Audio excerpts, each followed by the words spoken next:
To evaluate the sensory system, you will test several kinds of sensation.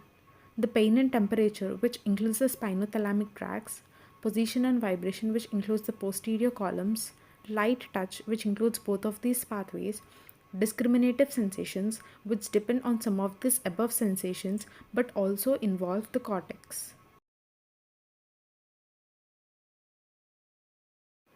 To test the pain, use a sharp safety pin or a stick portion of a broken cotton swab. Occasionally, substitute the blunt end for the point. Then ask the patient whether it is sharp or dull.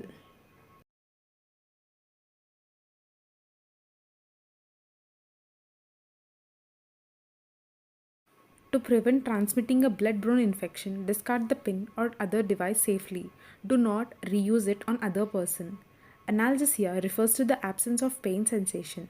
Hypalgia refers to the decreased sensitivity to the pain, and hyperalgesia refers to the increased pain sensitivity.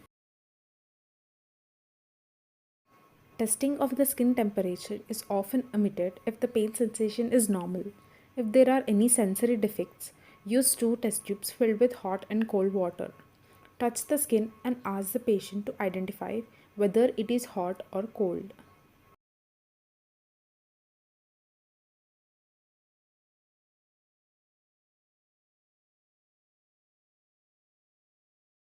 With a fine wisp of cotton, touch the skin lightly, avoiding pressure. Ask the patient to respond whenever a touch is felt. Avoid testing calloused skin, which is normally relatively insensitive.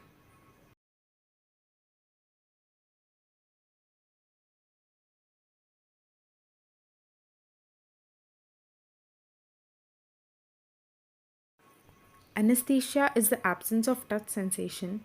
Hyperesthesia is decreased in the sensitivity to the touch. Hyperesthesia is increased sensitivity.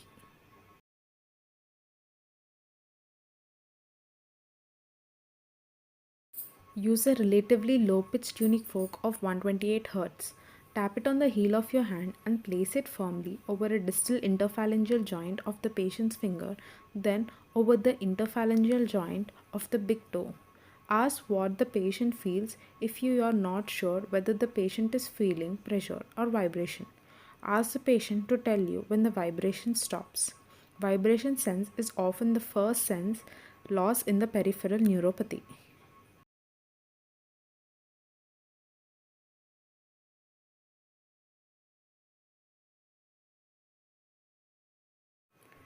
Grasp the patient's big toe, holding it by its sides between your thumb and index finger, then pull it away from other toes. This prevents extraneous tactile stimuli from affecting testing. Demonstrate up and down as you move the patient's toe clearly upward and downward. Then, with the patient eye closed, ask the patient to say up or down when moving the large toe. Loss of position sense, like loss of vibration sense, is seen in tabes dorsalis, multiple sclerosis, B12 deficiency, and in diabetic neuropathy.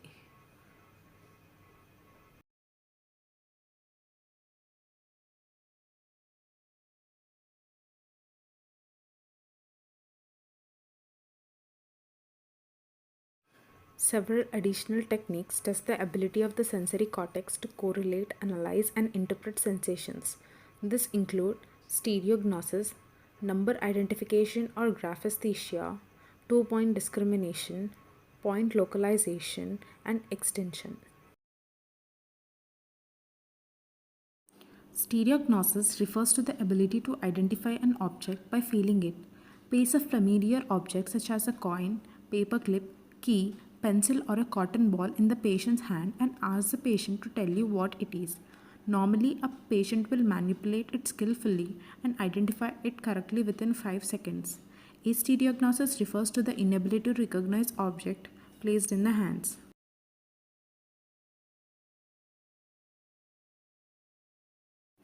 If arthritis or other conditions prevent the patient from manipulating an object well enough to identify it, test the ability to identify numbers.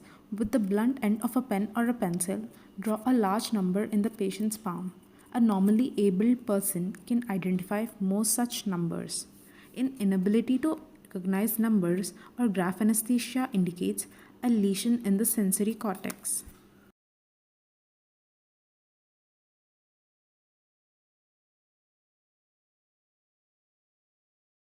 Using two ends of an open paper clip or two pins, touch a finger pad in two places simultaneously. Alternate the double stimulus irregularly with one point touch. Be careful not to cause pain. Find the minimal distance at which the patient can discriminate one from 2 points. Normally, it is less than 5 mm on the finger pads. Lesions in the sensory cortex increase the distance between the recognizable points.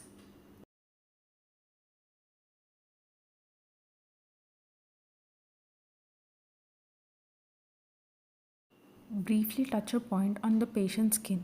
Then ask the patient to open both eyes and to point the place touched. Normally, a person can do so accurately.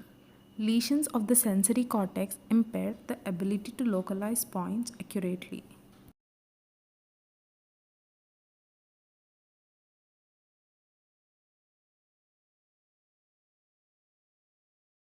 Stimulate one side or simultaneously stimulate corresponding areas on both the sides of the body. Ask where the patient feels your touch. Normally, both stimuli are felt. With lesions of the sensory cortex, only one stimulus may be recognized.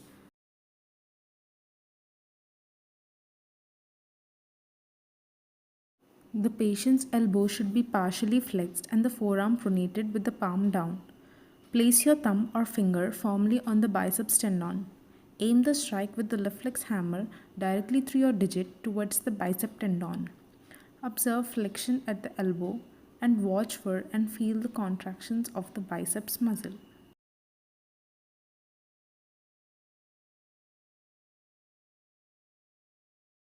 The patient may be sitting or supine. Flex the patient's arm at the elbow with the palm towards the body and pull it slightly across the chest.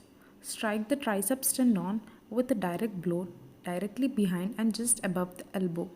Watch for contraction of the triceps muscle and extension at the elbow.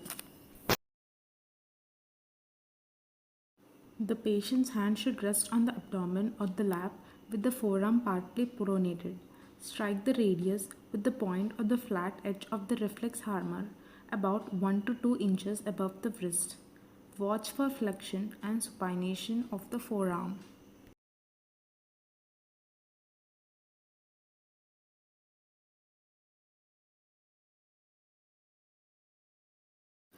The patient may be either sitting or lying down as long as the knee is flexed. Briskly tap the patellar tendon just below the patella. Note contraction of the quadriceps with the extension at the knee. Placing your hand on the patient's anterior thigh, let you feel this reflex.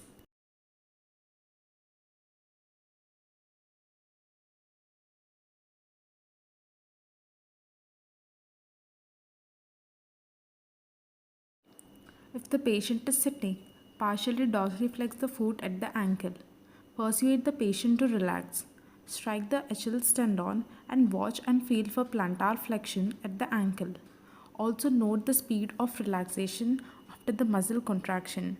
The slow relaxation phase of reflexes in hypothyroidism is often best detected during the ankle reflex.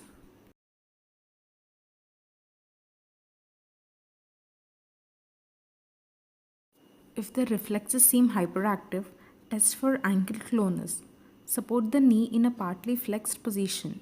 With your other hand, dorsiflex and plantarflex the foot a few times while encouraging the patient to relax.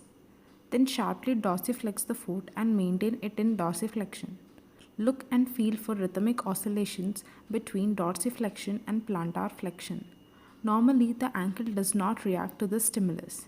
There may be a few colonic beats if the patient is tense or has exercised. Sustained clonus points to central nervous system disease.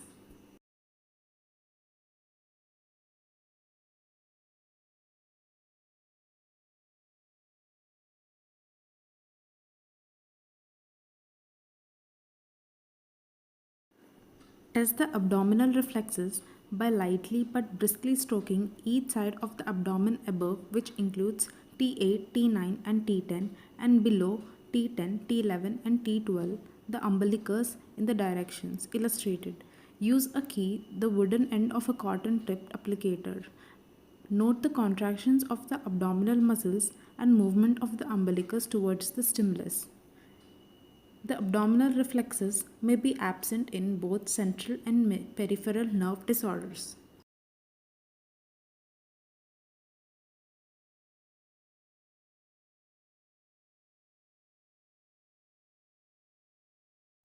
With a key, stroke the lateral aspect of the sole from the heel to the ball of the foot, curving medially across the ball.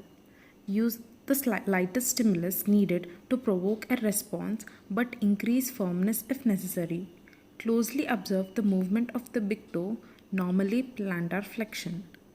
Dorsiflexion of the big toe is a positive Babinski response arising from a central nervous system lesions affecting the corticospinal tract. Using a broken applicator stick or pinprick, lightly scratch the anus on both sides. Watch for reflex contraction of the external anal sphincter. Detection of the reflex contraction is facilitated by placing a gloved finger in the anus during testing.